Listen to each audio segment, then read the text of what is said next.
Esse é o podcast Negócio Fechado, empreendedorismo e inovação na sua região e em todo o estado do Rio de Janeiro.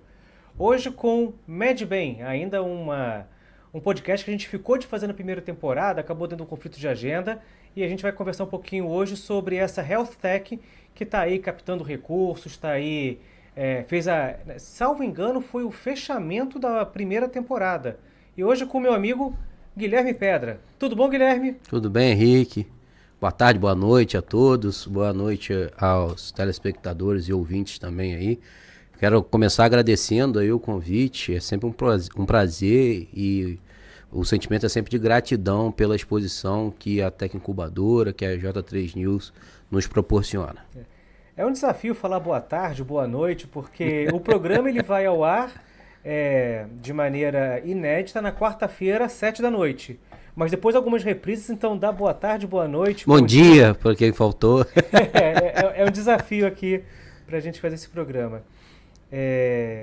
Meu amigo, que bom que você conseguiu finalmente, a gente conseguiu se reunir, né? Ficou ali um conflito de agenda para um lado, conflito de agenda para o outro.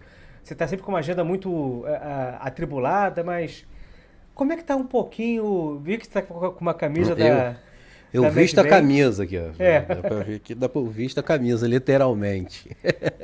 Como é que faz? Ali o programa são só 15 minutinhos, Isso. tem ali o pitch, a interação com os investidores, depois aquela finalização. Aqui a gente pode falar um pouquinho mais abertamente. Como é que tá como se chama? O negócio em si. Vocês ainda estão na parte de desenvolver a tecnologia, né? A gente está na parte de desenvolvimento do hardware, né? E firmware.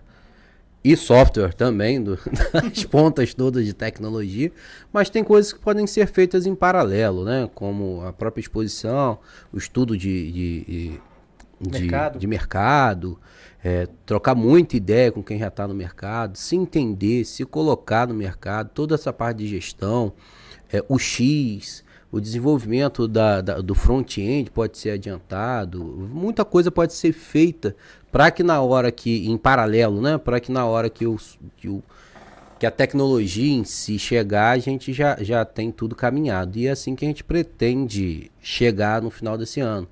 É isso que eu ia perguntar. A previsão de lançamento da primeira versão é final do ano.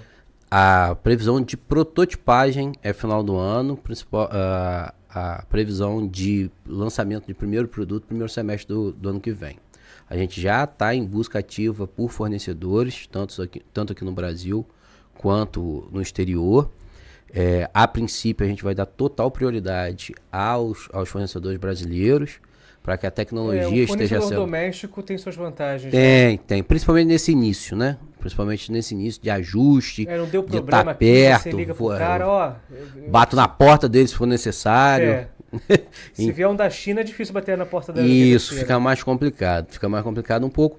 Acredito que em larga escala seja difícil não ter algum tipo de parceria internacional. Os fornecedores que a gente buscou aqui no Brasil conseguem nos atender numa escala menor.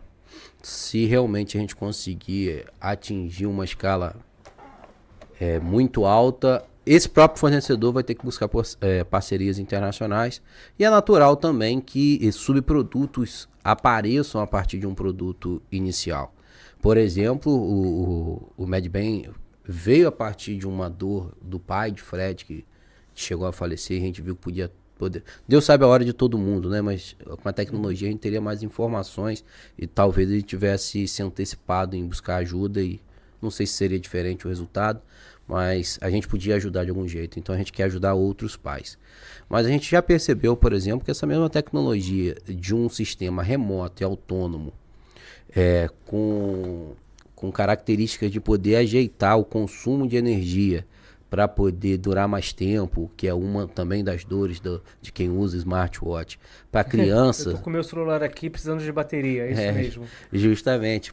E com crianças, por exemplo, que o nosso vai ter GPS, vai ter sensor de queda, além dos sinais vitais, você conseguiria, por exemplo, saber onde seu filho está, se ele está tendo algum tipo de caso atípico quanto aos sinais vitais dele, ou quem é menor ainda, se ele está dormindo em algum lugar, se ele está dormindo, se ele não está. Então, antes mesmo de lançar, vocês já estão pivotando o produto? Não estão pivotando, a gente está pensando em spin-off. Pensa em spin-off futuro. A gente tem um roadmap onde a gente já identificou outros mercados com tecnologia muito semelhante. Mas um passinho de cada vez. Primeiro a gente está concentrado no smartwatch, tecnologia toda brasileira desenvolvida pela Embrapi. A gente é um consórcio de empresas, né? Empresa de saúde como a Revitar, empresa de tecnologia como a Baruch, onde a gente fez essa mescla tudo para conseguir chegar no que agora a gente descobriu há pouco tempo, que não é nem mais Health Tech, é M-Health, que é o Mobile Health. Tem, né? Isso ainda? Agora eu descobri agora há pouco tempo, que a gente se encaixaria num subgrupo da Health Tech, que seria o M-Health, que seria o Mobile Health, que é uma tecnologia como a nossa, né, que se locomove, que fica com o usuário o tempo todo, dormindo, andando, fora de casa, dentro de casa. A gente já chegou entrando, falar dos desafios, etc., mas acho que a gente não falou exatamente o que é a MedBem, né? Porque o programa foi exibido, acho que já tem uns 2, 3 meses, e a gente só está conseguindo conversar agora. Fala um pouquinho aí, faz o seu pitch do que é a MedBem. Então, a MedBem é um sistema de monitoramento autônomo e remoto de sinais vitais e de casos de emergência. O que eu quero dizer com isso? É um relógio inteligente a princípio. É um relógio inteligente onde ele vai medir batimento cardíaco, pressão arterial, se você está dormindo bem, se não está dormindo bem.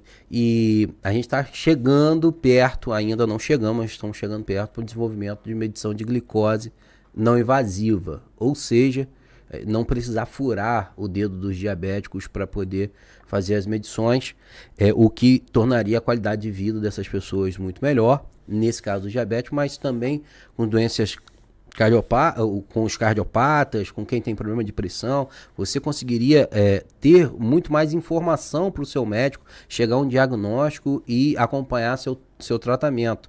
Porque a partir desse smartwatch, em vez de você chegar lá, doutor, me senti mal depois do almoço. Com esse relógio, o me sentir mal vai poder dizer mais informações para o profissional, dizendo, não, você se sentiu mal, aconteceu que sua pressão baixou, seu batimento cardíaco aconteceu isso, e sua glicose aconteceu aquilo outro. E a partir desse monte de dados de informação, o médico vai poder ter mais segurança em diagnóstico e tratamento das pessoas. Outra coisa é a questão das chamadas de emergência, no sentido de a gente vai ter um sensor de queda.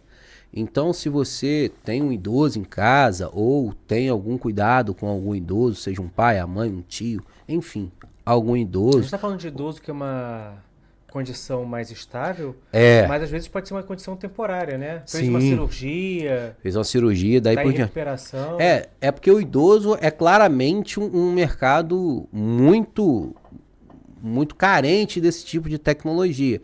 Então, por exemplo, hoje cresce cada vez mais os idosos que moram sozinhos. Os idosos hoje têm mais qualidade de vida. Eles têm autonomia. Querem ter a autonomia deles, a liberdade deles, a intimidade deles. Mas a gente fica preocupado, né? A gente que é família, que cuida, que gosta desse idoso, fica preocupado com isso. Então, a gente tem um sensor de queda nesse smartwatch, nesse relógio inteligente, onde se esse idoso cair num banho, por exemplo, que é muito comum, infelizmente, a gente consegue saber na hora e enviar mensagem para as pessoas que são responsáveis por ela. Ou mesmo na rua, se cair, a gente tem a mensagem que caiu e aonde caiu. Tem o GPS, né? Tem o GPS também ao mesmo tempo. E, fora isso, a questão mesmo do acompanhamento dos sinais vitais. Quais são as características daquilo. Imagina que você toma um remédio de pressão, você não consegue controlar ele enquanto você está dormindo. As sensações são muito poucas. Você não tem essa informação para dar para o médico. Com o acompanhamento do relógio, você consegue saber como andou sua pressão durante toda a sua noite, inclusive qual foi a variação dela durante os seus estágios de sono. Sua pressão variou, você estava num sono profundo, você estava num sono leve, você estava se mexendo muito. Então a gente consegue começar a associar, foi depois que você comeu alguma coisa, e aí sua glicose subiu e aconteceu alguma alteração na sua pressão. Será que está na hora de ter alguma intervenção com algum medicamento de emergência antes que essa crise piore? Outros estudos já indicam a gente, Henrique, pequenas variações em temperatura, uma das coisas que a gente tem no relógio também, antes da gente desencadear um processo inflamatório, a gente tem pequenas variações de temperatura. Então a gente não consegue dizer se amanhã você vai ter inflamação na garganta, ou se vai ser uma inflamação no seu joelho, por algum motivo qualquer. Mas eu consigo indicar que você começa a ter sinais de processo inflamatório no seu corpo. Isso então você está utilizando para gerar um Big Data, um grande volume de dados, e a partir desse grande volume de dados você quer extrair um pouco de conhecimento e previsibilidade. Positivo. E junto a isso, o que a gente chama de alerta e alarme, onde quando você chegar, por exemplo, numa pressão de 12/8, é anormal. Quando você chegar a 14, a 13, eu te dou um alerta. E você vai poder configurar, olha, quando bater 14, eu quero que alarme e avise as pessoas que são interessadas. Então, além do histórico, a gente pode botar aí a questão do alerta às pessoas de acordo com os sinais vitais também. Outra coisa que parece banal, mas que ajuda o público, é a agenda de remédios. A gente já está desenvolvendo para ter alarme de acordo com o remédio, te avisar quando o remédio está acabando, te dar previsibilidade quanto a compra, não esperar acabar para poder comprar, ou a quem te acompanha, auxiliar esse gerenciamento dos remédios, que infelizmente a gente muita gente toma muitos remédios ao mesmo tempo. E uma coisa muito, muito simples, mas que é importante, que é alarme de água. Fazer um schedulezinho, fazer um agendamento para que as pessoas... Então são pequenos detalhes que, enquanto a tecnologia não ficar pronta, a gente vai pesquisando, vai fazendo benchmarking, vendo o que é a concorrência, o que o mundo está fazendo nesse sentido, e tentar trazer toda essa tecnologia a favor do brasileiro de forma acessível, né, financeiramente também. Deixa eu te perguntar, qual que é a diferença do que você está desenvolvendo hoje com o apoio da Embrapa para um Apple Watch, por exemplo? A principal diferença é que eles estão focados no wellness, na saúde, e a gente está focado na patologia, né? A pessoa que compra e que tem condição de comprar um Apple Watch Ultra, por exemplo, ou até uns de menor valor. Tem uns outros bem acessíveis que não são da Apple. Que são mais acessíveis, que nem sempre duram tanto, né? Verdade. A risada é porque eu tinha um presenteado por ele, sou diabético, e eu já estava servindo de cobaia, mas foi muito útil durante um tempo. Acho que durou 2, 3 meses. Exato. Mas serviu para ver que o sensor não invasivo de glicose funcionava. Eu furava o dedo. Ele furava o dedo. Então, mesmo que a cura não seja exatamente a mesma, é suficiente para saber se alguma atitude tem que ser tomada e para acompanhar, né, Henrique, se determinados alimentos influenciam mais ou menos na glicose da pessoa. Mas, então, a gente está bem focado em ajudar quem precisa, ajudar quem tem algum tipo de patologia, ajudar a cuidar dessas pessoas. A Apple, por exemplo, ou a Samsung, está mais preocupado com a parte de saúde, a parte esportiva. Tanto que você vai ver que eles têm contagem de passos. Contagem de passos, eles têm bastante features, né? Bastante característica para quem pratica esporte. Enfim, o sistema deles não é remoto. Você depende sempre de algum sinal de internet. A gente vai precisar de sinal de internet também, mas de qualquer sinal de internet. Não é da sua operadora. A gente descobriu uma parte de comunicação, a partir só de transmissão de dados, que qualquer operadora que tenha sinal naquele lugar, a gente vai conseguir se comunicar. Isso faz uma diferença muito grande, principalmente para quem quer atuar nacionalmente, onde há uma variação de sinal entre as operadoras muito grande. A outra coisa é que é totalmente autônomo. A gente tem a versão no aplicativo para que os usuários possam ver melhor, porque o celular fica maior, tem um pouco mais de detalhe, ou compartilhar com o médico os relatórios. Mas o relógio em si não depende do celular para nada. Ele é totalmente autônomo. E sendo assim, e ainda com a característica de você poder configurar o consumo de energia. Eu costumo dizer que, por exemplo, você comprou o relógio, você tem problema de pressão, mas não tem nenhum problema de diabetes. Por que você vai botar para ficar medindo sua diabetes sua glicose a cada 5 minutos? Não faz muito sentido. É melhor que você guarde essa energia para medir sua pressão, que é o que você realmente tem a patologia naquele momento.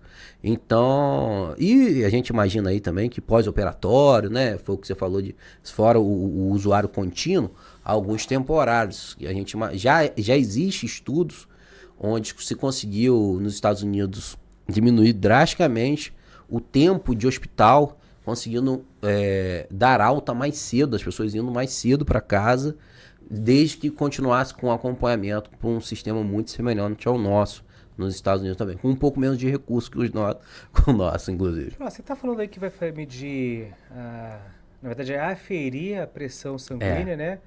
A sistólica e a... Eu não quis entrar no termo técnico, para não me embolar e para ficar claro pro Mas vai medir a pressão, vai medir a glicose, que para quem tem diabetes, vai verificar a temperatura, e isso me parece que vai ficar um dispositivo muito caro. Eu sei que protótipo é muito mais caro que finalizado, que protótipo é caro, né? Às vezes 6, 7 vezes mais caro que o produto final, porque você faz um só, tem os testes, enfim. Como é que vai ser o modelo de negócio para você disponibilizar essa tecnologia para a sociedade? Beleza. A gente pensa num modelo de negócio B2B White Label. Para quem não tá tão... B2B White Label. White Label para mim é nome de whisky. eu era mais familiarizado também com esse tipo de... Mas era black, não era white não. O white não era pro meu eu não chego nem no green ali. Hoje não tem mais o white label, mas o white label quando existia era acima do black.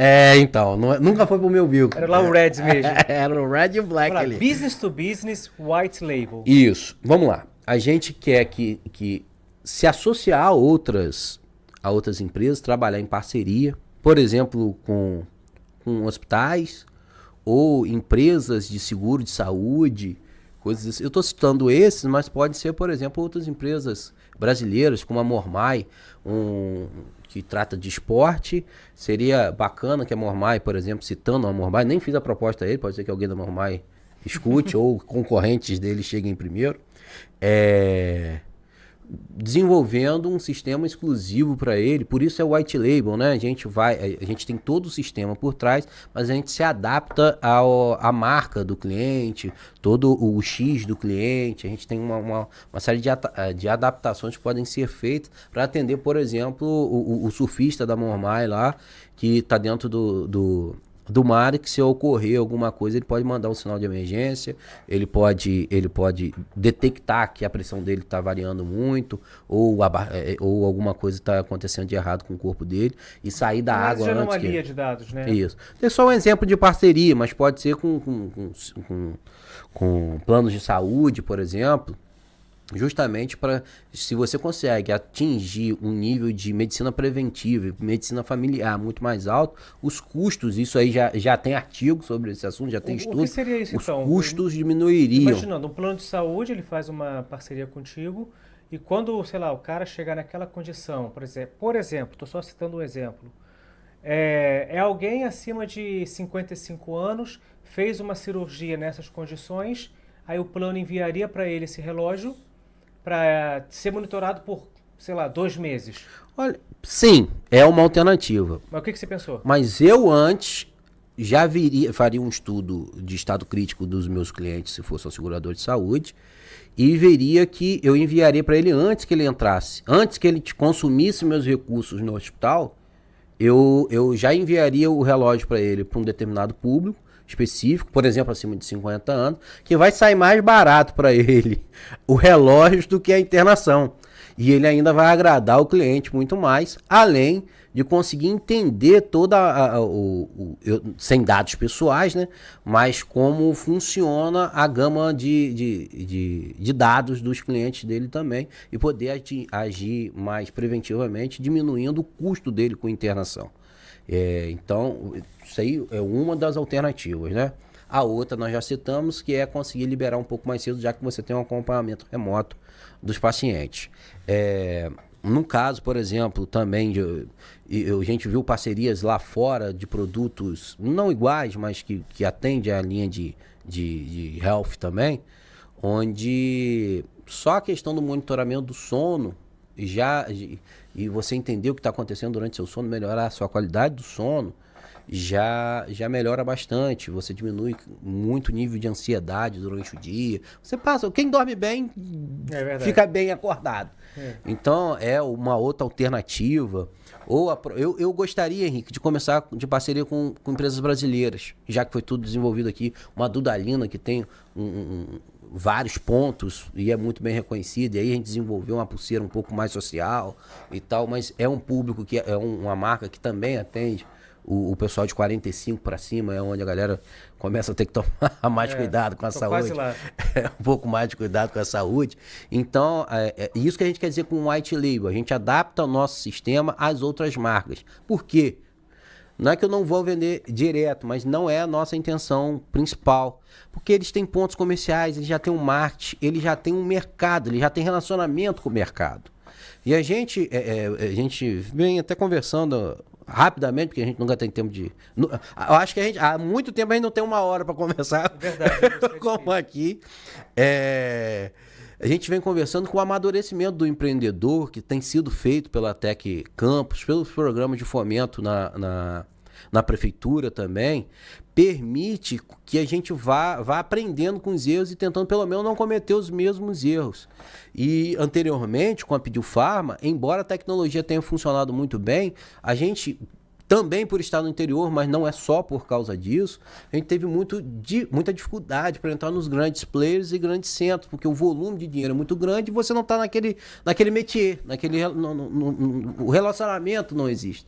Então, a gente acaba aprendendo muito com o passar do tempo, vai tornando o empreendedor mais maduro, e a gente vai começando a enxergar o nosso nicho. A gente vai começando a enxergar onde a gente é melhor e pode contribuir mais. E eu acho que o desenvolvimento da tecnologia, o desenvolvimento do problema, da solução para determinados problemas, se encaixa mais com a gente. Então é isso que a gente quer fazer. A gente quer resolver o problema, mas deixar o relacionamento com o cliente com marcas que já trilharam esse caminho. Porque, além dessa situação, são marcas que também vão acabar dando um selo de garantia para a gente, porque eles também têm um nome a zelar junto com a gente, sendo uma marca nova, um desenvolvimento novo, acho que colabora para que todo mundo saia ganhando no final. Meu amigo, você, né, quando fez o pitch da MedBem, participou da sua banca de investidores, a Marta, que é do grupo Imine, talvez não, acho que é o maior grupo de saúde da região, não vou nem falar do município, acho que é de toda a região norte e noroeste fluminense. O Sérgio Simas, que é da Forte Telecom, um grupo de comunicação. É interessante que ele começou bem pequeno lá em Cambuci e hoje ele é um gigante do mercado e tem sede aqui em Campos, isso é bem bacana. E o Robson Colla, que é da Data Campus, é uma das primeiras empresas de informática aqui do nosso município. Teve ali uma conversa depois? Você guardou o contato para um momento mais específico? Como é que foi? Sim, o Sérgio a gente chegou a conversar e a dona Marta, eu mandei uma mensagem para ela, mas acho que pela conversa, acho melhor chegar pelo menos com um protótipo. Ah, você está guardando para um momento eu quero estratégico. Um momento estratégico de poder ser mais palpável. Não adianta eu levar não chegar pra... com promessa, chegar com produto. Isso, chegar com produto, mostrar funcionando, com accuracy, com realmente fazendo teste, testando às vezes com a própria pessoa. Nós estamos aqui entrando no mês 8, né? Isso. Você falou que até o final do ano... A entrega da Embrapi, protótipo, é dezembro. Dezembro. É dezembro. Então, daqui a 4 meses... devemos ter um protótipo. Um protótipo, exato. Inclusive o protótipo não costuma ser bonito, ele costuma ser funcional, né? Mas acredito, a gente está conseguindo chegar num protótipozinho legal. A gente já testou as placas, o sensor e as placas separadas, né? Agora a gente vai tentar ver se tudo funciona conforme funcionou separado junto e depois tentar diminuir, né? Porque eu desisti de falar. Eita! Eu desisti de tentar falar essa palavra. Miniaturizar. Então. É deixar menor, deixar viável, comercial. Na verdade, a gente já está em busca ativa por fornecedor. Inclusive, a Embrapi fez essa prospecção na semana passada numa grande feira de eletrônica, onde já teve contato com alguns fornecedores. E a gente saiu de lá bem otimista. Inclusive, alguns fornecedores nos trouxeram soluções para alguns problemas técnicos que a gente ainda estava em estudo. A gente ficou bem satisfeito com as possíveis parcerias que nos foram relatadas lá. E parceiros nacionais, que é o que a gente está buscando a princípio também. Muito bom, fico muito contente. E que os contatos estratégicos feitos a partir do programa prosperem. Acho isso fundamental. Algumas pessoas perguntam por que você está se enveredando tanto nesse programa Negócio Fechado? É justamente para que isso aconteça, porque o que acontece muito ali na pesquisa tecnológica, na universidade, fica muito longe da- eu não vou chamar só de comércio, mas do setor produtivo. Uhum. Eu acredito no desenvolvimento regional passa por essa parceria frutuosa, esse ciclo virtuoso. Eu fico muito contente de ver relatos como o seu que está acontecendo. O Pediu Farma, que foi a primeira startup que você liderou, enveredou e tocou. Eu acho que você fala isso mesmo, né? Serviu como Uma faculdade. um grande aprendizado, uma É. faculdade. E agora o MedBay você chega mais maduro, chega com mais experiência e com um sucesso mais certo. Chega a ser engraçado que a gente vai buscando parceiros e os parceiros, você quase que se enxerga quando você está começando. E é bom porque você vai falando, não, eu já tentei isso e isso funciona assim, assim, assado. A gente, com o Pediu Farma, teve o investimento de um grande grupo de investidores profissionais da CMV, que nos proporcionou um contato em um nível muito bacana, em cursos em São Paulo muito bacanas, proporcionou conhecimento além de dinheiro. E eu acho que foi o maior ganho, inclusive. Nosso foi a questão do relacionamento, do conhecimento. Eu tenho muito que agradecer ao Douglas lá, que foi quem. O Dongley, desculpa. Ao Dongley que nos apoiou e nos apoia até hoje. O Pediu Farma vai pivotar, mas não vai acabar, né? A gente identificou, no caso do Pediu Farma, né, que a gente consegue ajudar muito o comércio local. Então a gente vai vir com uma proposta de. Houve ali um evento na CDL.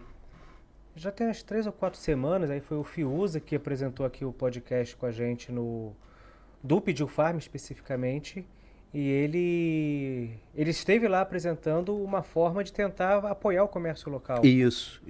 Porque a gente percebeu que no digital, a nossa intenção é que no digital todo mundo é igual, vamos dizer assim. Aquela grande farmácia ou aquele grande investidor, franquia externa, que vem para o município e que o lucro dele vai embora, e são bem-vindos também, porque oferecem outros tipos de serviço, muitas vezes melhora o nível do serviço no município, mas o munícipe em si, o investidor local, o empresário local, às vezes não conseguem bater de frente com esse volume de dinheiro que é colocado em ponto, em arquitetura, em estacionamento, em regiões centrais, e no digital a gente consegue deixar isso mais igual, deixar isso mais equilibrado. E essa experiência vem para MedBay, de amadurecer e entender que tem nichos, tem caminhos mais curtos, outros mais longos. Inclusive, você fala que fica feliz, mas o trabalho seu, da Tec Campus, de Adriana, que eu vejo desde o início, de Túlio e de todos os estagiários que passaram lá, não vou me arriscar a falar nome para não, não me embolar, e dos consultores, é de extrema importância, só que é aquela obra que o político não quer fazer, porque não aparece de primeira. Demora muito e nem sempre os louros vão para quem de fato sujou as mãos para que aquilo iniciasse, que foi lá no Rio catar um fomento, que fez reuniões e mais reuniões para que aquilo se organizasse, mas é quase que altruísta, né? A pessoa fica feliz em ver que o sucesso do próximo. O programa aqui, o encontro de hoje é sobre a MedBay, mas falando sobre isso, é um grande desafio tocar uma incubadora porque ela não é rentável, ela não gera lucro e não é para gerar. E se uma incubadora gera lucro, é que alguma coisa não está errada, porque ela é um mecanismo de fomento do desenvolvimento regional.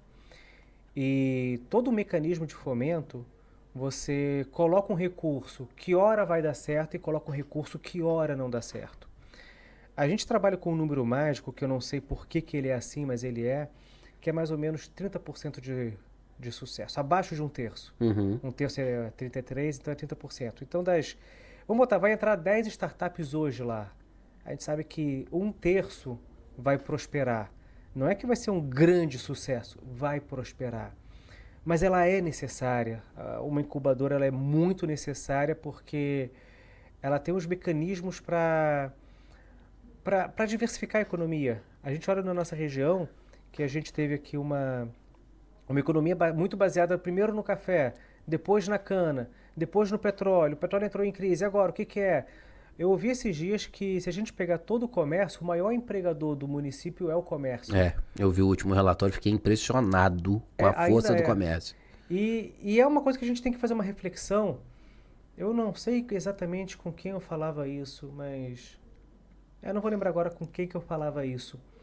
Mas se a gente tem um município que o maior empregador é a prefeitura, esse município eu não sei se ele deveria existir. Sim. Porque se o maior empregador é o emprego público, e o público ele não gera riqueza, então algo tem que ser repensado ali. E a segunda coisa é, se o maior empregador é o comércio, via de regra o comércio não agrega valor. Ele compra e vende, compra e vende. Então ele não agregou valor. A indústria de transformação, ela compra Sim, valor. ou a tecnológica hoje em dia. Que agrega também, não deixa de ser uma de transformação, sim. Então eu olho com muita preocupação. Estar no município que o maior empregador é o conjunto do comércio e o segundo maior empregador é o serviço público. Que aqui a gente tem boas universidades, a UENF, o IFE, tem a Prefeitura de Campos, que a última vez que eu vi era de 17 mil funcionários. Nossa Senhora. Se não é isso, é um pouquinho...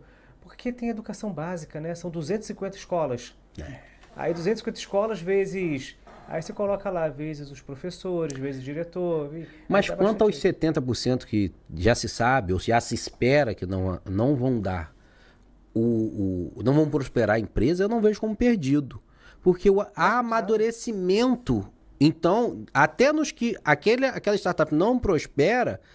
O objetivo da incubadora está sendo feito, está sendo concluído, porque ela está fomentando o empreendedorismo, está amadurecendo aqueles empreendedores, eles passam por uma série de gestores lá, de consultores em diversas áreas e saem dali, quem quer aproveitar, sai dali, se não com a empresa, mas muito mais maduro para uma próxima tentativa. Porque é muito comum que não se consiga de primeira. Sim, sim. É muito comum, é normal. A pessoa que não consegue... Que o gênio que conseguiu, ou às vezes não é nem uma questão de ser gênio ou não, né? É a questão de mercado, possibilidades. A gente olha o cara que conseguiu prosperar bem e fala, nossa, é um gênio. Tá piscando. Mas a gente olha e fala, não, mas aquele joguinho que é o Angry Birds, a história dele é fantástica. Ele estourou. Sim. Angry Birds, virou filme, virou tudo. Um dos personagens do filme ele é dublado pelo Fábio Porchat, aquilo estourou.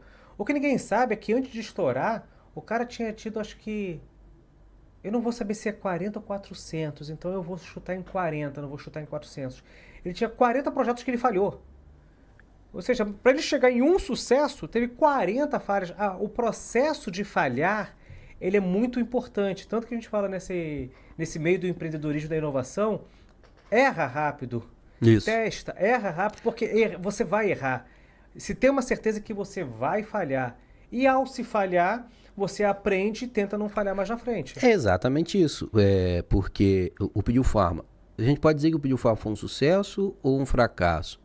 Eu acho complexo resumir nessas duas palavras. Tecnicamente foi um sucesso. A gente tem mais de 50 mil downloads. A gente movimentou mais de R$1 milhão em compra e venda. Saiu uma notícia há umas semanas atrás, que um único usuário, uma única conta lá, comparando ele comprou vários remédios, Sim. comparando o maior preço disponível na plataforma e o menor preço disponível na plataforma, a diferença ao longo de 10 meses era R$4.000. Isso, e não foi só Uma única pessoa, em um ano, economizar R$4.000... É muito relevante. Muito relevante. Agora você pega uma pessoa, você falou que são 50 mil downloads. São 50 mil downloads, a gente movimentou mais de R$1 milhão em compras pelo aplicativo. Você vai saber responder melhor do que eu. Eu não sei de outra startup que fez 2 rodadas de investimento por mais de R$1 milhão de valuation, sendo uma com a gente chama de 3F, né, um investidor local, e mais outra com um investidor profissional, com mais de 10 milhões comprovados, com um fundo credenciado na CMV. Foi uma experiência fantástica. Isso tudo soma para a região, porque eu tenho o maior prazer em dizer como é que eu achei isso. Olha, mandei e-mail pra todo mundo, ninguém me respondeu. Aí eu fui pro LinkedIn e eu não tive, nessa eu tive 40 não, eu não sei do Hungry Brother, eu tive pelo menos uns 400 não antes de receber o meu sim.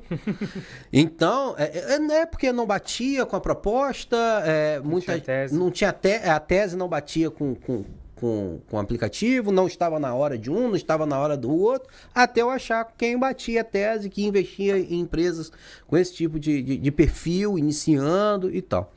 Por outro lado, então, eu posso dizer que, desse ponto de vista, foi um sucesso. A gente avançou léguas. Sim. Por outro lado... Antes de você prosseguir, eu falo muito. Quando você pede um aplicativo no iFood, aqui em Campos, você pede aqui em Campos, quando vem a sua fatura do cartão de crédito, que você coloca o cartão de crédito lá, deu que você fez a compra em, acho que é Ribeirão Preto. Sim, é no interior de São Paulo. Interior de São Paulo, Ribeirão Preto. Embora a sede dele seja São Paulo capital. Mas acho que o faturamento sai no Ribeirão Preto. Ribeirão Ou a Preto. Uber é Ribeirão Preto. Eu acho que é o Uber. Então é isso. iFood é São Paulo mesmo. Então iFood é São Paulo, sai ali em São Paulo. E aí você está pagando imposto em São Paulo. Isso. E tá, tudo bem, São Paulo investiu, etc, bacana, atraiu, isso é justo. Mas eu fico muito feliz em saber que tem alguém em Curitiba pagando imposto aqui. Enfim. Isso me dá felicidade. Enfim, a gente foi para outras regiões. A gente fez o cálculo porque vocês fizeram parte do programa Startup Campus. Sim. Acho que foi da primeira ou da segunda versão. Não, foi da primeira. Foi da primeira versão. Quando lançou, vocês fizeram parte da primeira turma do Startup Campus. E eu lembro que foi a sua e outra startup, se não me engano, foi a Blitzer, que se somar as duas, o que vocês dois... Não sei se tem uma terceira, agora eu não vou lembrar, mas o que vocês dois geraram de impostos para o município foi superior ao que o município investiu no programa inteiro. Ah, show. Então tinha aí, se não me engano, não lembro se eram 10 ou 12 startups. Não. A gente teve um sucesso ali de 60%. 60% viraram empresa e venderam, etc. Mas essas 2 ou 3 startups pagaram o programa todo. E tem outro detalhe. Acho que foram cerca de 10, 12 estagiários que passaram com a gente, profissionais, estudantes que chegaram ali. Estudantes e saíram dali todos empregados. Todos. Todos foram para empresas maiores, startups que estavam em outros níveis. Ou seja, é uma experiência ali de formação de mão de obra, de tecnologia na região, muito relevante também. Sim. Muito relevante. A experiência que eles ganham com a gente... Como professor, eu tenho uma crítica muito grande ao tipo de ensino que a gente faz, porque eu vejo que a universidade está muito longe da realidade. Uhum. Muito. E isso tem várias causas. Não vou dizer que é causa de A ou B, mas uma das causas que eu listo é que o perfil do quem você contrata. Quem que você costuma contratar? É um professor que ele fez a graduação e fez uma iniciação científica lá. Aí pela iniciação científica ele já saiu, já fez logo o mestrado. O mestrado foi acadêmico, foi o mestrado ali que ele escovou bit, ele fez coisa muito teórica. Aí terminou o mestrado, a pessoa falou, pô, foi bacana o mestrado, vamos fazer o doutorado. Ele já emenda no doutorado. Aí daqui a pouquinho ele terminou o doutorado, tem 30 anos de idade, nunca teve uma carteira assinada, nunca abriu um CNPJ, abre um concurso público. O concurso valoriza ele ser doutor. E aí chega lá e é professor de empreendedorismo. E é proibido de empreender. Chega lá, aí eu sento lá na cadeira, fico olhando pra cara dele. Tá certo, tem que passar na prova. Enfim. E aí esse modelo de professor... Só fazendo um adendo nisso aí... A MedBem é minha tese de mestrado, para quem não sabe. A gente não está desvalorizando a academia, não. A gente só está propondo, sugerindo... A gente está desvalorizando a distância que existe. Exatamente. E valorizando a integração. Fazendo o que o empreendedor faz. Identifica um problema e propõe uma solução. É isso que o empreendedor faz. Ele gosta de problema. Se você não gosta de problema, você não gosta de ser empreendedor. Se você não gosta de risco, abra uma franquia, com todo respeito. Porque são modelos de negócio todos já parametrizados, com histórico de sucesso bacana, não todos e tal, tem que pesquisar e tal. Então, a gente faz sobre essa questão do empreendedorismo e tal, e perfil de professor e do empreendedor, tem que ser alguém com perfil, o empreendedor tem que ser o perfil que gosta de problema, que quer resolver. E a questão da formação em empreendedorismo, eu tive até professores relevantes em empreendedorismo, embora também não tivessem muita experiência. Eu tenho minhas críticas a isso. A pessoa pode ser boa, ela pode ter bons insights, etc., mas o modelo de criação de professor, quando você vai ver a carreira de um professor no Instituto Federal ou numa universidade, eu não faço uma crítica específica a um ou outro, eu faço uma crítica bem genérica, como é em qualquer lugar. Eu vou sair de empreendedorismo e vou falar extensionismo, que é você conectar a universidade à comunidade, a isso chamamos de extensão. O modelo valoriza a sala de aula, o modelo valoriza a pesquisa, então se você dá muita aula, você progride na carreira. Se você faz muita pesquisa, orienta muito, você progride na carreira, mas se você faz extensão, não. Então isso é como se fosse estar no segundo escalão das carreiras. E acaba entregando pouco à comunidade, à sociedade como um todo. Né? Aí você vê um bolsista de produtividade que publicou um artigo fantástico. Bom, artigos fantásticos têm que ser publicados. Agora teve outro que pegou um artigo fantástico e conseguiu traduzir ele para que a sociedade entendesse. Ou pegou aquele princípio e desenvolveu uma tecnologia a partir daquele princípio. Isso não é valorizado. Falando disso e fazendo um jabazinho aqui, se você é um estudante do IF, a gente se propôs lá, o MedBem está lá com um projeto de bolsistas que abriu essa semana. Bom. Que essa semana a gente tem, na verdade, o grupo ali tem alguns projetos. Eu queria convidar você que quer ser também mais um desses estagiários, mas pelo menos passa mais tempo com a gente ali, para poder participar. Vai ser muito focado em inteligência artificial. A gente quer entender bem como a gente pode, inclusive, utilizar a inteligência artificial para padronização, visão computacional, entender melhor esses dados para cada tipo de doença, fazer um estudo de quais doenças seriam mais práticas da gente conseguir entregar valor num período de tempo mais curto, fazer um estudo sobre isso também. Seja bem-vindo, se inscrevam lá, vai no site do IFE, tá na aba do Polo de Inovação, se não me engano, qual edital número 20, que fala sobre startup, spin-off. É o pesquisador na empresa. Isso. Eu criei esse edital, na verdade não criei esse edital, eu copiei descaradamente da FAPERJ. O Maurício Guedes, quando estava lá na FAPERJ, ele falou isso, cara, tá muito distante, o cara a gente tem que conectar a universidade à realidade. Ele criou esse edital que era para os estudantes, para os pesquisadores, só que ele consegue fazer para mestre, para doutor e para iniciação tecnológica. Ele tem que estar dentro da startup, ele tem que estar dentro desses ambientes de inovação. É bom para a formação dele estar. Foi o que nós acabamos de falar, todos que entraram com a gente lá no Pedifal, todos saíram empregados. Todos. Bem empregados. Bem empregados. Em campo, fora de campos. Um para empresa internacional, um banco internacional já é outro caso, mais experiente. Sim. Mas para pelo menos 3 para Santa Catarina, mas conseguindo trabalhar daqui. Santa Catarina é um polo fantástico. Pelo menos mais 2 para São Paulo e trabalhando todo mundo de casa, de bermudinha e tal. Essa a geração nova aí. Eu tô num grupo de desenvolvedores, eles falam, quando vem alguma oferta de emprego lá, ele fala, tem remoto? Não vou nem quero. Isso. Não quero. Quero ficar tomando meu café em casa, acordo a hora que for, entrego tudo bonitinho, mas vou trabalhar de madrugada. Então, veja bem, Henrique, falando sobre o MedBem mesmo, que é o jeito que a gente aprendeu a fazer essas coisas. Se não usar hoje um Scrum, você não botar um startup Lean com um trabalho remoto, você não consegue nem atrair essa mão de obra hoje. E isso veio da maturidade na Tech Incubadora. Eu também não conhecia o que era isso. Valorizando a academia, dando os méritos também, o empreendedor brasileiro tem a ideia e sai fazendo um negócio com o que tem na cabeça, não olha pro lado para saber dar uma pesquisa de mercado, fazer nada. E a academia me ajudou muito isso, principalmente o mestrado, obrigado por ter me incentivado, ele me amadureceu muito nesse sentido que eu sempre tinha o que eu tinha na minha cabeça e acreditava naquilo, estudava sobre aquilo, a técnica daquilo e ia embora. E a academia me ensinou, olhou pro lado, calma aí, primeiro vamos ver quem já falou sobre isso. É uma dificuldade que eu tenho, inclusive, até hoje, academicamente, que eu não posso falar muito sobre o que eu penso. Eu tenho que estar sempre me baseando em alguém, mas isso é bom, amadurece. Você sabe que aquela disciplininha de introdução à propriedade intelectual, etc., eu fico realmente muito contente quando chega nesse ponto de vamos olhar para o lado, vamos procurar aqui.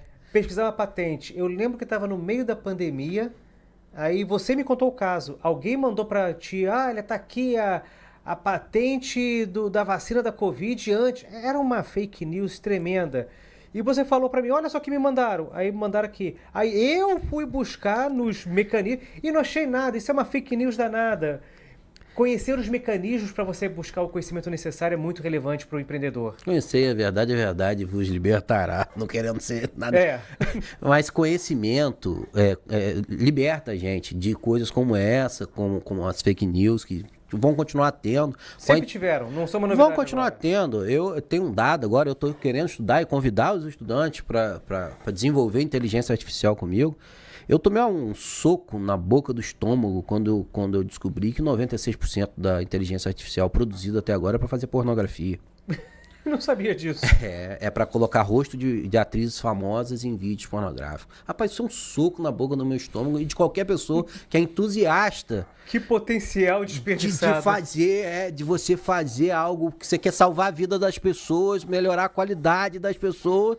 Mas a maioria está fazendo outra coisa completamente diferente. Então eu convido as pessoas a fazer parte dos 6%. É importante. 6%. Então, assim... trabalhar junto, agradecer novamente ao todo o ambiente que vocês criaram na sua Tech Incubadora, ao esforço todo, que não é por gestão, porque na gestão anterior da prefeitura já havia um viés desse, e o mérito dessa gestão de entender que isso é importante, que pelo menos isso estava num viés correto e continuar, porque a gente sabe politicamente isso não é comum. Dando nome aos bois, eu gosto de fazer isso. O Rodrigo Lira, que me divide essa bancada aqui comigo, e o Romeu Neto, criaram um ambiente, eles entenderam que era necessário e colocaram recurso público. E depois veio o Marcelo Feres, também com apoio do Mauro Silva, e deu prosseguimento, e aí são de grupos, não sei se são de grupos opostos, que eles são amigos, então eles conversam, etc.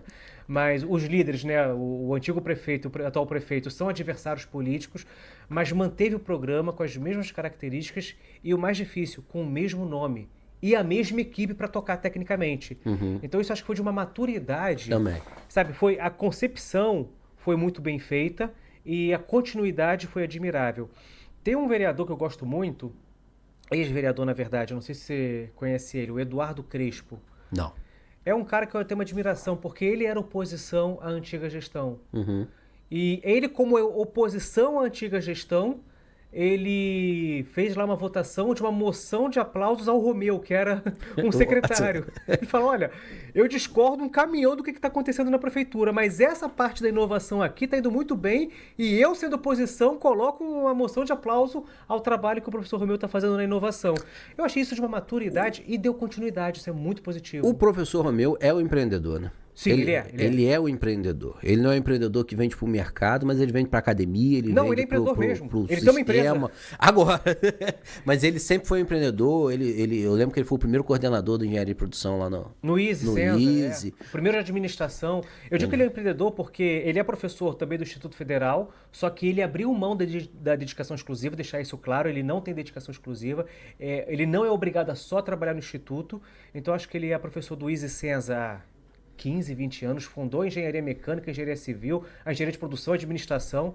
Eu fui a segunda turma, acho que se não me engano, lá. É dos coordenadores mais antigos lá. E ele tem uma empresa de consultoria que de vez em quando ele dá umas consultorias. Então ele tem um CNPJ debaixo dele. Ele ganhou um prêmio em 2016, que eu acho que a patente que ganhou um dos prêmios nacionais do Sebrae foi a autoria dele. Então é um cara que está aí alinhado. É outra pessoa, gente. Eu gostaria de agradecer a exposição para agradecê-lo publicamente, porque também influenciou muito na minha trajetória. Foi uma pessoa que me abraçou. Eu ali no Existência era um patinho feio, meio que fora do... Fez até hoje. Mas eu tava meio que fora do meu ambiente, né? Que vim de escola pública e tal. E o Romeu não soube só ser acadêmico, ele soube me introduzir naquele ambiente. E muitas vezes puxar a orelha mesmo. Não, você quer que o ambiente se adapte a você? Não, você tem que se adaptar ao ambiente. E soube respeitar muitas das minhas loucuras durante a faculdade. Então... Eu soube que você foi convidado a dar umas palestras lá também, falar das... Fui lá algumas vezes. Para quem não sabe, eu sou oficial da Marinha também. É uma carreira muito bacana. para o momento de vida de quem está saindo da faculdade é ótimo, é bem remunerado, é uma carreira muito bacana. Para quem tem filho, começa a pesar mais um pouquinho e tal, porque você quer estar um pouco mais dentro de casa. Você quer estar um pouco mais. Eu quero estar dentro de casa. Mas é uma carreira muito bacana, que sempre foi muito apoiada, que se eu não tivesse feito a faculdade, não tivesse todo esse apoio para chegar lá, não só dele, eu gosto do Alzimar, o Nilo, alguns outros professores foram muito, alguns outros professores foram muito relevantes, né? É muito boa. Romeu montou lá um grupo muito bacana mesmo. Tem alguns ali que para mim são muito icônicos. O Euclides, eu não quero falar mais porque eu vou acabar esquecendo um ou outro. Qual era o nome daquele da Ambiental? Ele foi pro Sul? Elias? Putz, o Elias era maneiríssimo. Tá até, de vez em quando a gente se fala. Ele é do Pará, passou um tempo aqui e depois foi pro Sul. O Gordo veio pra cá com uma Brasília, rapaz. A gente não sabia se era mais pesado ele ou a Brasília na hora de empurrar que morria. Não, a gente empurra, mas você desce. O outro vai nisso aí. Eu lembro que as quintas-feiras era o dia que eu ia pro boteco, seu Evaldo lá. E quando o Gordo tava lá, eu achava aquilo impressionante. Eu nunca consegui fazer nem sequer perto. Ele chegava, sentava, pedia 2 chopes. Aí chegava com 2 chopes, o primeiro ele virava e o segundo agora eu vou começar. Isso. Rapaz, era engraçado que você nunca viu aquele homem dançando, rapaz. Rapaz, ele dança bem pra caramba. Tá aí uma coisa que desenrolado. Voltando, que aqui é público. Vamos preservá-lo. Vamos preservá-lo. Eu lembro que foram 4 anos comendo estrogonofe de São Antônio ali na frente, que era o dinheiro que eu tinha pra comer durante a faculdade. Ali na frente ali. Mas foi uma época muito boa, onde me desenvolvi bastante. Acho que pude contribuir ali com, como é que eu posso dizer? Com a interação dos alunos durante a faculdade. É importante. Fazendo as festas, ajudando a fazer viagens para os congressos, foi bem legal. E isso tudo acaba virando Mad Men hoje, a pessoa que teve formação, né? Que teve boas pessoas com boa índole em volta e que de fato busca, já que não sei se como é que tá o tempo, que busca. Não me falaram nada no ponto e deixa eu ver aqui no WhatsApp se alguém mandou alguma coisa. Não, então a gente ainda tem tempo. Então tá. Que busca, no final das contas, melhorar a vida das pessoas, salvar a vida das pessoas. Que o que aconteceu com o pai de um irmão, que me ajudou muito, que foi o Fred, ele fez meu sonho se tornar realidade. A gente tem nossas diferenças, que a gente errou muito junto, mas Fred foi quem fez, foi o primeiro a acreditar no Pediu Farma, do mercado acreditar no Pediu Farma. Cara, eu lembro de você falando do Pediu Farma, a gente estava ali naquele Boulevard, esqueci o nome do Boulevard que teria na Pelinha, aquele centro de compras da Pelinha. Sim. A gente estava tomando uma cerveja ali, não sei se fui eu que paguei a cerveja ou você que pagou a cerveja, e eu falei pra ti que tinha um desenvolvedor que talvez topasse isso, que era o Frederico. Isso. Cara, eu fico muito contente. Eu devia ter investido dinheiro em vocês. Aí, ó, que arrependimento. Não tá em tempo, calma. A gente vai fazer rodadas aí e tal. 50 reais que eu tivesse colocado ali naquela ideia, hoje eu acho que eu tava aposentado. Não, né? Eu acho que não. Acho que tava trabalhando mais. Não, mas foi muito bacana ver como a coisa criou. O Fred pegou o boi pelo chifre. Ele estava ali tentando criar porque ele trabalhava numa software house. Sim. Então ele fazia software por demanda. Ele queria fazer um software e vender aquele software, né? Isso. Engraçado que ele acreditou tanto que ele saiu da sociedade que tinha com a software house. Ele abandonou a empresa que ele tinha, o sócio que ele tinha e abraçou o projeto totalmente. Então, para ele... Rise, não lembro. Eu lembro. Então, assim, ele acreditou, foi o primeiro comigo, assim, de abraçar e dedicar a vida comigo naquele projeto. E nós estamos juntos até hoje. A gente já entendeu que deve utilizar outras tecnologias para não ficar dependente de programadores. Deu certo, mas ele tinha um carro velho, brabo pra cacete. Hoje tá aí de motoca se divertindo. Anda de Mac na... Cara, abriu um Instagram pra registrar os rolês com a moto. Tá bom, tá melhor assim. Tá melhor assim, deixa ele. Só desejo saúde, já falei com ele pra ter muito cuidado com o negócio de moto. Enfim, pros estudantes que não eram nota 10, ou que não são nota 10, eu também nunca fui nota 10. Nunca fui nota 10, mas... Frederico também não. Fred também não. Foi da minha turma. Isso eu sei, não. Mas eu acho que a gente não tá tão mal assim... Profissionalmente não. Então, chega pra perto, insiste, persistência. Como é que as pessoas te encontram? Nos ajuda.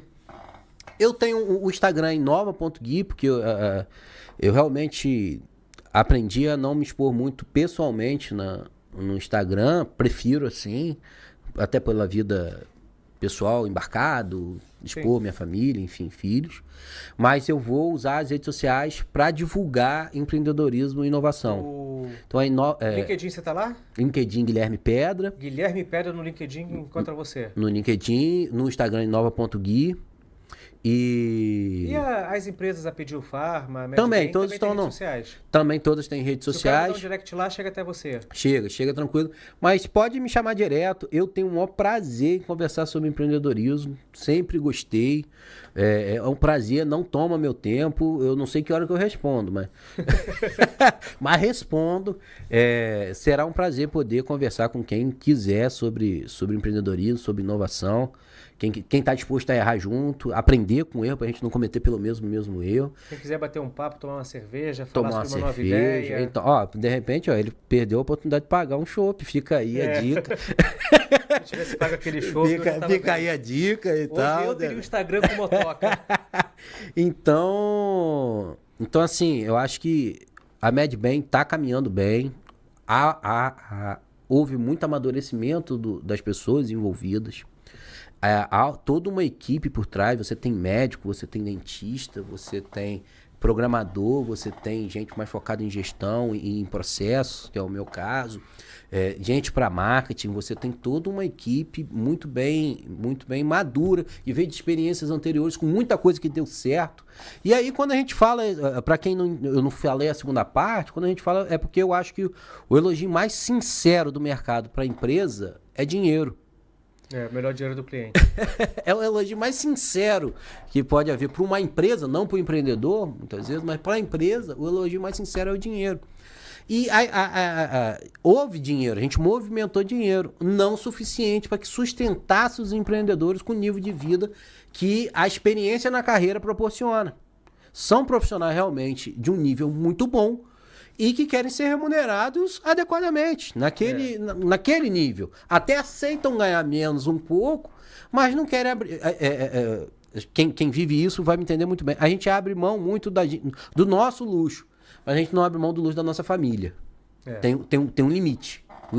Então, não foi o suficiente até agora para sustentar o luxo meu e da família, ou desses profissionais e da família. Mas a gente está muito maduro agora para poder chegar nessas novas parcerias, para chegar com mais conhecimento jurídico, com mais conhecimento de gestão, com mais conhecimento. Eu lembro que o primeiro da Pediu Farma, nem o investidor, ele queria botar o dinheiro, eu queria o dinheiro dele, mas a gente não sabia juridicamente como fazia. E moral da história, fizemos errado. É um erro que é difícil de consertar, e que depois, no segundo, a gente já fez corretamente. Aprendeu com o erro. E é isso que a gente traz para o MedBem, é isso que a gente quer trazer para as pessoas. Trazer qualidade de vida, trazer melhores diagnósticos, melhores tratamentos. Guilherme, vou aproveitar essa tua quase que esse teu encerramento. Pedir para você fazer o encerramento, então, deixar um recado aí final para quem está nos assistindo. Recado final, para quem quer ser usuário e tem algum tipo de patologia, é aguardar, acompanhar a gente aí nas redes sociais. A gente deve fazer um lançamento nos próximos meses, principalmente quando eu estiver com a mão no protótipo, para poder mostrar um pouco na linguagem do usuário de como a gente pretende trabalhar, qual é o tamanho, mais próximo de custo do relógio, quais são as parcerias já encaminhadas. Então, para o usuário, esse é o recado final. Primeiro semestre nos acompanhe, porque no primeiro semestre do ano que vem a gente deve estar lançando nosso primeiro produto no mercado. E para você também que quer ser empreendedor, que quer trabalhar junto com a gente, ou que entendeu que sua empresa pode ser uma dessas parceiras do MedBem, seja bem-vindo. Nos procure, vamos conversar. Na dúvida, vamos conversar. Nos procure para que a gente possa desenvolver ou não, mas no mínimo passar a ter um relacionamento. E a partir desse relacionamento pode não ser perfeito para esse momento, pode ser perfeito para um segundo momento. Vamos nos alinhar, vamos nos juntar para fazer coisas boas para a sociedade. Acho que é isso. Muito obrigado, Guilherme. Eu que agradeço aí mais uma vez, Henrique. Encerramos agora o nosso podcast Negócio Fechado. Acompanhe nas nossas redes sociais. Lembre-se que o programa inédito sempre vai segunda-feira, 8 horas da noite, no ar. na tela da J3 News e também do YouTube, lá no canal da J3 News. E esse podcast sempre vai ao ar de modo inédito às quartas-feiras, 19 horas.